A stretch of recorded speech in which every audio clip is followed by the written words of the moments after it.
નવરાત્રિના પહેલા નોરતે સૂર્યગ્રહણનો યોગ, જેથી આ રાશિને થશે બમ્પર ધનલાભ. નવરાત્રિના પહેલા નોરતે જ ખુલી જશે તેમની કિસ્મત. મિત્રો, સૂર્યગ્રહણ એક એવી ઘટના છે જેનું વિજ્ઞાનથી લઈને ધર્મ અને જ્યોતિષ સુધી ઘણું મહત્વ છે. વર્ષ 24નું બીજું અને છેલ્લું સૂર્યગ્રહણ 2 ઓક્ટોબરે થવા જઈ રહ્યું છે. આ દિવસે ગોવર્ધન પૂજા પણ ઉજવવામાં આવે છે. ઓક્ટોબરનું સૂર્યગ્રહણ લગભગ 4 કલાક અને 3 મિનિટ સુધી ચાલશે. ગોવર્ધન પૂજાના દિવસે આ સૂર્યગ્રહણની અસર તમામ 12 રાશિઓના જીવન પર પડશે. મિત્રો, આ વર્ષનું છેલ્લું સૂર્યગ્રહણ 2 ઓક્ટોબરની રાત્રે શરૂ થશે, જે મોડી રાત્રે 3:17 વાગ્યે પૂર્ણ થવાનું છે. આ દિવસે નવરાત્રિ પણ શરૂ થવાનું છે, પરંતુ સૂર્યગ્રહણની અશુભ અસર નવરાત્રિ પર નહીં પડે. સનાતન ધર્મમાં નવરાત્રિનું આગવું મહત્વ છે.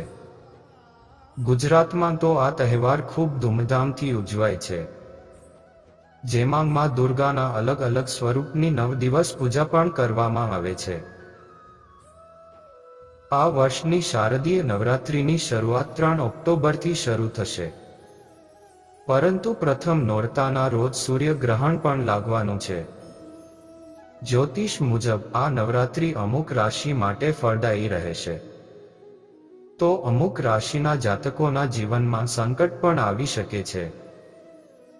તો મિત્રો, આ વિડીયોમાં એવી રાશિઓ વિશે વાત કરવા જઈ રહ્યા છે જે નવરાત્રિના અવસર પર ભાગ્યશાળી અને ધનવાન બનવા જઈ રહી છે, તથા એવી રાશિઓ વિશે પણ જાણીશું કે આ સૂર્યગ્રહણના કારણે તેના જાતકોને થોડોક સંકટ પડવાનું છે. તો મિત્રો, આ વિડીયો તમારા માટે ખૂબ જ મહત્વનો છે, કારણ કે આ નવરાત્રિથી તમારા નસીબ ખુલી જવાના છે. તો મિત્રો, આ વિડીયોને પૂરો જોજો. મિથુન રાશિ. શારદીય નવરાત્રિથી મિથુન રાશિના જાતકોને આર્થિક લાભ થશે. માતા દુર્ગાના આશીર્વાદથી વૃષભ રાશિના જાતકોના અટવાયેલા કામ પાર પડશે. સ્વાસ્થ્યમાં પણ સુધાર આવશે. સૌથી ભાગ્યશાળી રાશિ મિથુન રાશિ છે, જેને સૂર્યગ્રહણથી જ ફાયદો થશે.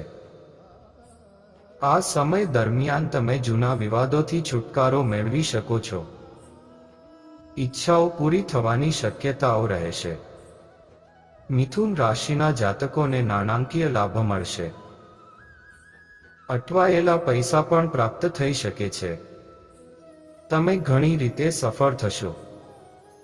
તમને ઘણી સિદ્ધિઓ મળશે. દુશ્મનો તમારા પર હાવી થઈ શકે છે. તેની અશુભ અસરોથી બચવા માટે કૂતરાને ખોરાક ખવડાવો. વૃષભ રાશિ. વૃષભ રાશિના જાતકો માટે પણ શારદીય નવરાત્રિ શુભ માનવામાં આવી રહી છે. નોકરી કરતા લોકોને પ્રમોશન મળી શકે છે. વ્યાપારમાં લાભ થઈ શકે છે. વિદ્યાર્થીઓને પરીક્ષામાં સારું પરિણામ મળશે. વૃષભ રાશિના લોકો માટે ગ્રહણ શુભ રહેશે. આ સમય દરમિયાન તમારી પ્રતિષ્ઠામાં વધારો થશે. વેપારમાં લાભ થઈ શકે છે. વૃષભ રાશિમાં સૂર્યગ્રહણની અસર 7મા સ્થાનમાં રહેશે.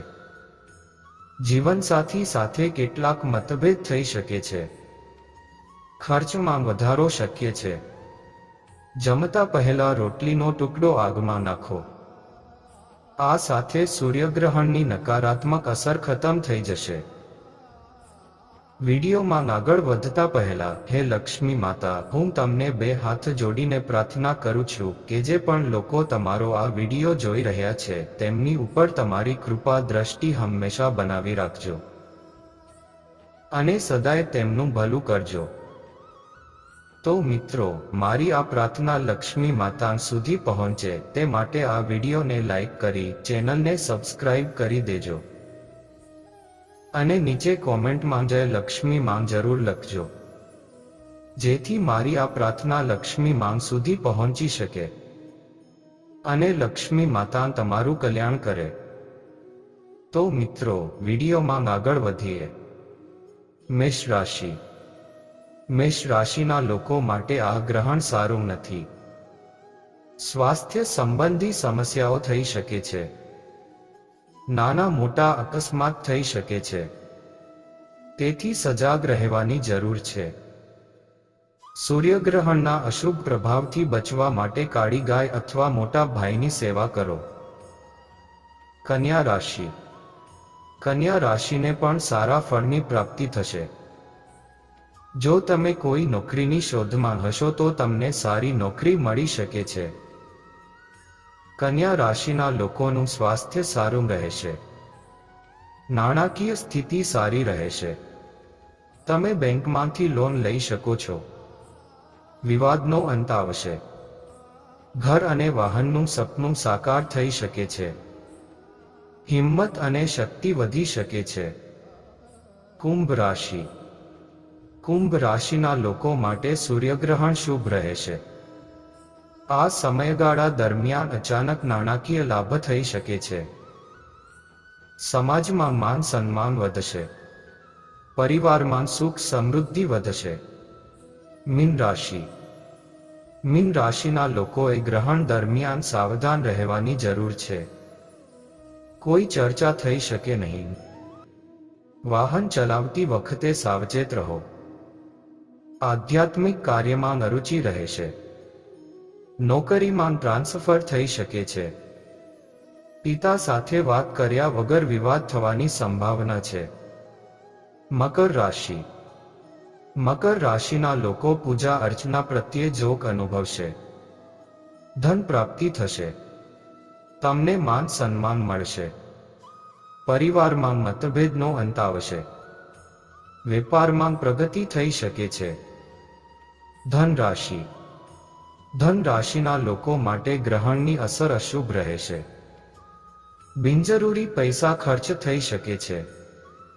ઉતાવળ થઈ શકે છે. નોકરી અને વ્યવસાય બંને પ્રકારના લોકોને મુશ્કેલીઓનો સામનો કરવો પડી શકે છે.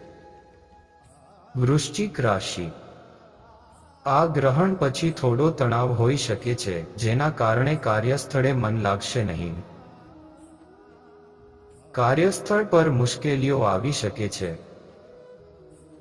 કોઈની સાથે તમારો વિવાદ વધી શકે છે અને ધનહાનિ થવાની સંભાવના છે. તુલા રાશિ. તુલા રાશિ માટે અશુભ પ્રભાવ રહેશે. તમારી વાણી પર નિયંત્રણ રાખો અને વાદવિવાદ ટાળો. સ્વાસ્થ્ય પર ધ્યાન આપવાની જરૂર છે. ભાઈ બહેન સાથે વિવાદ થઈ શકે છે. તેના અશુભ પ્રભાવથી બચવા માટે તમારું મન ધાર્મિક કાર્યોમાં લગાવો. નાણાકીય સમસ્યાઓ થઈ શકે છે. આ માટે મંદિરમાં બદામ અથવા બદામના તેલનું દાન કરો. સિંહ રાશિ. સિંહ રાશિના લોકોના દરેક કામ પૂર્ણ થશે. માતા સાથે તમારો સંબંધ સૌહાર્દપૂર્ણ રહેશે. તમારી માતાને ખુશ રાખો. નવી નોકરીની ઓફર પણ આવી શકે છે. માન સન્માન વધશે. કર્ક રાશિ. કર્ક રાશિના લોકો માટે આ ગ્રહણ અશુભ રહેશે. આ રાશિના લોકોનો મિત્રો સાથે વિવાદ થઈ શકે છે. આટલું જ નહીં, બાળકની બાજુથી પણ તણાવ થઈ શકે છે. તેમની અશુભ અસરથી બચવા પક્ષીઓને અનાજ આપો. જો મિત્રો, તમે પણ લક્ષ્મી માતાના સાચા ભક્ત છો અને તમને આ વિડીયો ગમ્યો હોય તો આ ચેનલને જરૂરથી સબસ્ક્રાઇબ કરજો, જેથી અમારા નવા વિડીયો તમને સૌથી પહેલા મળે. તો ચાલો મિત્રો, મળીએ એક નવા વિડીયોમાં. ત્યાં સુધી રાધે રાધે.